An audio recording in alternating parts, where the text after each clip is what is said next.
A Valero. Whoa, 2 days ago, if you tuned in 2 days ago, we entered into this trade here. Valero, ticker symbol V to the L to the O, $118 puts, expiring April 21st, 10 contracts. Okay, so that means I had to cough up $118,000 in collateral. Okay, let's click through that trade because I was thinking about taking it off the market right now, just pulling it right out of there and seeing what we can do.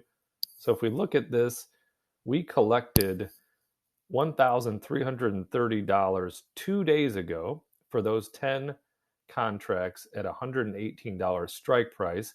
Now, Valero was up nicely yesterday, but today it's down. But I was thinking, I may want to pull some risk off anyway. Pull the risk off anyway. What would it cost me to do so? So let's put in the 10 contracts just to see. So we would be buying this closed, okay, buy to close those 10 contracts. If we looked at 41, so it'd be $410 to close that. So we would get the difference between the 1330 and the 410. So we would pay $410 to close it and then obviously be in the net profit between those two numbers. What is Valero at right now? It's at 133.39. Of course, it's going down as we speak this, as we talk this. But let's just try it. Let's try to close it right here. Let's review the order.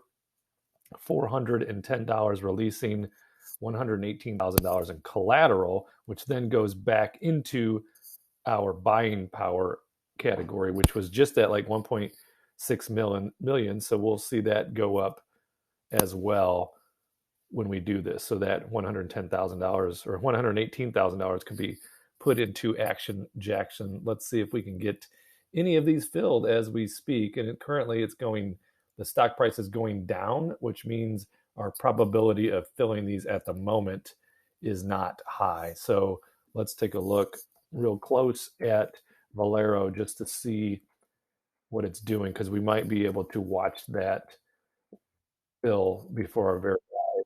There we go again with that noise from all these videos are supposed to be on the mute.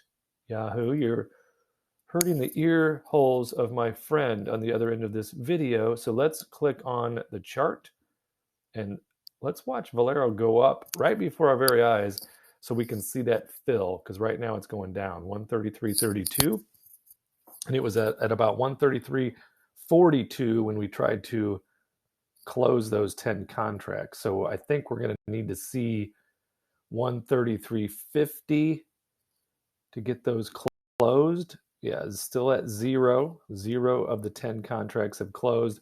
We may have to tune it up a little bit and add another $10 to that total in order to get those closed. But let's just watch it for a minute here. Then we could do some math. Because that was up, it's at 133.42. Keep going and it'll fill. Keep it going there, Valero. You can do it. 133.45. Get on up there. Get on up. Get up to 133.50. Get on up. You can do it. Nope, wrong way. So if we do math on, say we need to go to 420, right? So if we have to buy those back for $420, we would keep the difference between 1330 and $440. So that would be a net profit of $890 in 2 days, right? So in 2 days. So we would take the 890 though, and we would divide it by the collateral of 118,000 to try to get our Fantasyland math. So there is our return, but it's in 2 days. So we divide that by 2, and then we multiply that by 365, and we come up with a annualized return of 137%. So that's why I am definitely considering taking this off the table today and tomorrow. You can do it, Valero. Just climb on up and I'll change that to 42-cent credit.